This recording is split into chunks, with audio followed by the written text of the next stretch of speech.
सत्याचा आवाज, खोट्याला चोप देणार. आपण पाहत आहात जनशक्ती लाईव्ह न्यूज. निर्भीड बातम्या, निडर पत्रकारिता.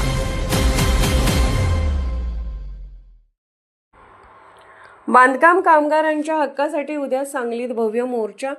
बांधकाम कामगारांच्या प्रलंबित मागण्यांसाठी लाल बावटा बांधकाम कामगार संघटना यांच्या वतीने उद्या दिनांक 23 मार्च 2026 रोजी सांगली येथे भव्य मोर्चाचे आयोजन करण्यात आले आहे. या मोर्चामध्ये जिल्ह्यातील तसेच परिसरातील हजारो बांधकाम कामगार सहभागी होण्याची शक्यता व्यक्त करण्यात येत आहे.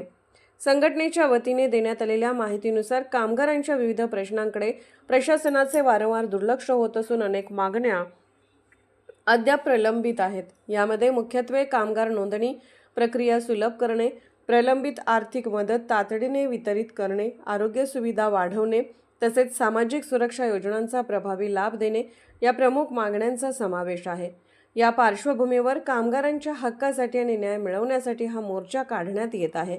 हा मोर्चा क्रांतिसिंह नाना पाटील उद्यान येथून सुरू होऊन सहाय्यक कामगार आयुक्त कार्यालय सांगली येथे धडकणार आहे. मोर्चाची सुरुवात सकाळी 11 वाजता होणार असून यावेळी प्रशासनाला मागण्यांचे निवेदनही सादर करण्यात येणार आहे. संघटनेच्या पदाधिकाऱ्यांनी सांगितले की बांधकाम कामगार हे समाजाच्या विकासाचे प्रमुख घटक आहेत, मात्र त्यांच्या मूलभूत हक्कांकडे सातत्याने दुर्लक्ष होत आहे.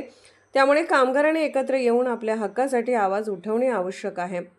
मोर्चामध्ये महिला कामगार, युवक तसेच विविध भागातील बांधकाम क्षेत्रातील कामगार मोठ्या संख्येने सहभागी होणार असून एकजूटच आपली ताकद आहे असा संदेश देत मोर्चा यशस्वी करण्याचे आवाहन करण्यात आले आहे. दरम्यान या मोर्चाच्या पार्श्वभूमीवर सांगली शहरात वाहतूक व्यवस्थेत काही प्रमाणात बदल होण्याची शक्यता असून नागरिकांनी सहकार्य करण्याचे आवाहन प्रशासनाकडून करण्यात येत आहे.